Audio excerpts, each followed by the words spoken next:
Coming to you from Phoenix, Arizona, home of Super Bowl 57, it's the Geary, Stein and Stevens Show with your hosts, Troy Geary, Will Stein, and Dave Stevens. Well, I've got a treat. This is quite unexpected, but it's awesome that my old buddy Ryan Leaf is joining us on Radio Row. He now lives in Connecticut, where I live in Connecticut. We got to come to Arizona just to get together. I know we've been trying to for a while, but Ryan Leaf joining us, and it's great to have you here. Does this get old to you, the chaos and the minutia of these Radio Rows? When I think about it, like the idea of it doesn't sound like a lot of fun, but then I forget when I get here, I get to see a lot of people that I haven't seen in a year, you in particular. It's almost a reunion of sorts, and that's what it ultimately becomes. And then I remember my platform and why I do it and what we're going to talk about, and then it becomes incredibly purposeful. I mean, we don't have to go crazy into your story. If anyone knows history, they know what you've been through and everything. But do you get tired of having to share that and putting your heart on your sleeve every time, being intimate, just letting everyone see how vulnerable you were? Well, I don't have to do it because these are such, short moments here. When I go and speak around the country, that's where you really dive into it and kind of get that transparent, vulnerable thing. So no, it doesn't, it doesn't affect me like that. And most people, like you talked about, have heard the story, understand it, kind of just want to know what we're up to, and then we want to talk about the game. And yeah, so that's a big part. A friend of mine actually came up to me and said, "My son, my son was so psyched I met you today," and he's like, and he knows you as a broadcaster. That's how he knows you, rather than than a football player or whatever else. So it's good. It's ever evolving. I'm so glad. And again, we can evolve. And the person I've watched you grow and so much in the last few years, and ESPN and Big Ten and all over, and the successes. And I know Troy is a big fan of you off the field and on the field, right? Yeah, mostly off the field. I mean, I'm just admiring. Everybody goes through something, but for you to kind of turn it around and then speaking around the country and your message, I just want to kind of talk about that for a second.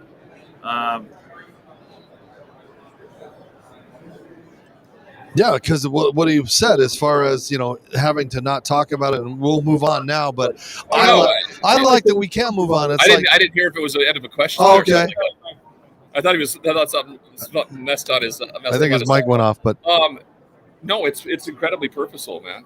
I mean, that's like, if that's not at the foundation of who I am, I don't get to experience or enjoy any of the things that I get to do now. I think that's like being a dad. You're a good dad. Appreciate that. I'm proud. He was here yesterday. Did you see him running around? No, I didn't. Yeah, he was running around. He was doing interviews. He's a big Chiefs guy. He was all on the Chiefs all day yesterday.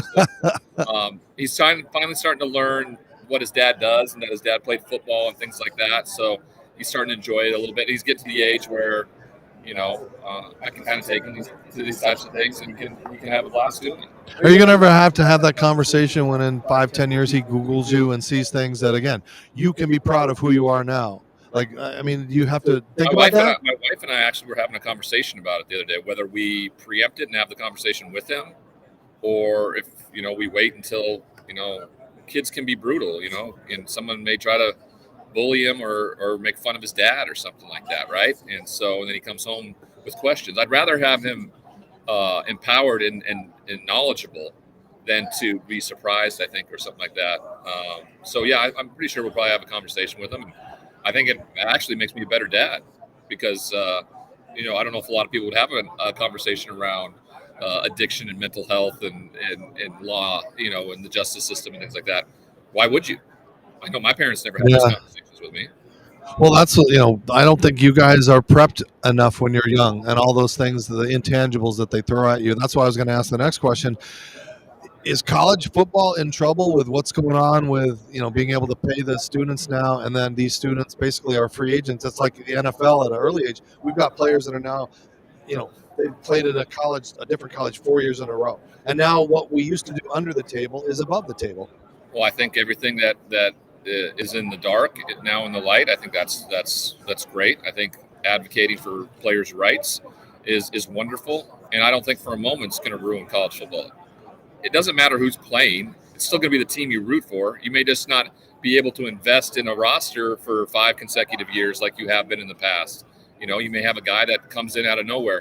And I think my alma mater kind of figured that out a little bit when then Gardner Minshew came in as a grad transfer and had the winningest season in the history of Washington State, right? You can still – and he became immediately what the Washington State Cougars are all about. And so I think that happens everywhere. And I don't think for a minute the people that are clamoring that it's going to ruin college football, that those are guys that are just they just fear change too much. Well, before we let you go, we got to ask you the big question. I'm sure you've talked a lot about it this week. What are you looking for this Sunday? And do you have a prediction? Well, I hope it's a great game, which I anticipate it being. I think the defense ultimately finds a way to win this football game on one end or the other. But I do think it's a higher scoring game than people expect. I think offense is kind of let loose a little bit, and it's a good football game and down to the wire. And Philadelphia, with that defense, creates a turnover late, gets them into field goal range, and Philly wins 34-31. Wow. Before you go, do you like the way the league treats quarterbacks now? Do you think they're pampering them too much? Do you think, I know that your quarterback is pretty much the most important person on that roster and they get paid the most, so they're trying to protect them, but it seems like it's not as much football as it used to be. It's not great football because of it. I understand it completely and why they're doing it. It's because the quarterback runs the league, right? They make the money. They're the stars. So I understand why they're doing it. The NFL understands how to make money, right? They're a money printing machine. So they're going to do and protect what they need to do. So I don't like it. I played the position. I know how hard it was to know you got a guy coming at your legs or at your head or throwing across the middle, knowing your guy's going to get blown up. You didn't do things necessarily the same because of it. So it's the game, again, like we talked about evolution and change. It's changed. And now the game is what it is, and it's fast break basketball on grass is what it is, and it's still entertaining and fun to watch. And that's weird because nobody ever went after my legs when I was playing. So it's because you don't have any legs, Dave. You're so mean to me.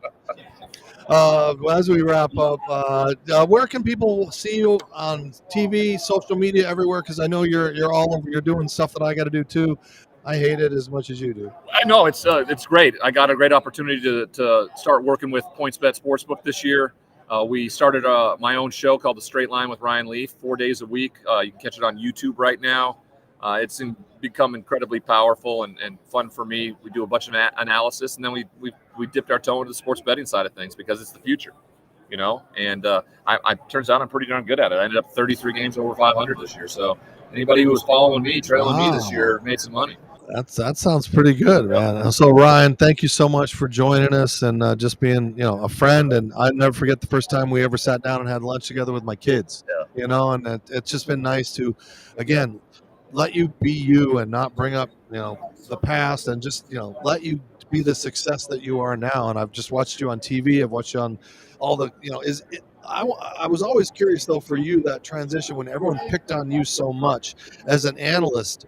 Do you feel like it keeps you from really, going off on people? Oh yeah, it definitely does. I am not hypercritical of anybody. Like if I see a mistake, mostly when I see mistakes, they're mistakes that I made. So they're relatable to me and I'll talk about them, whether it's behaviorally or if it's when you do something on the football field. So yeah, but I'm not hypercritical. I'm not just out there to have a hot take to get more clicks or things like that. Even though I think sometimes my content bots want some of that to be the case, it's not the driving force of what I try to do. I try to be fair and fun and and don't take things too super seriously.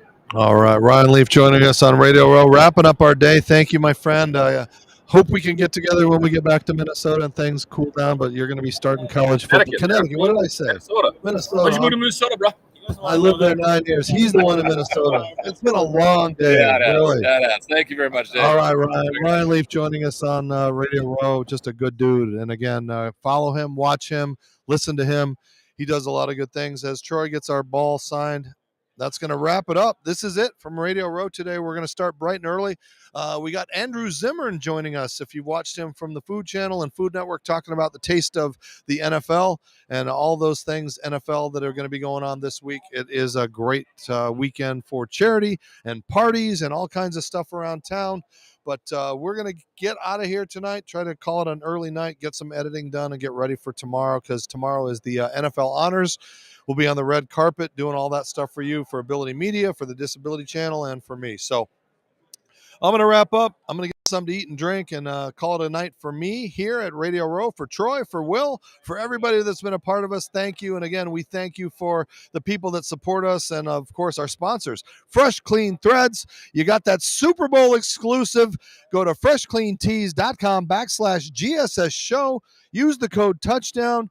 You type it in, you get 25% off. Again, sometimes you'll jump in and get out, but you're going to get it. So go to freshcleantees.com, type in GSS show, and get that exclusive. All right, that's going to do it from Radio Row. I'm Dave Stevens. Have a great night, and we'll see you tomorrow.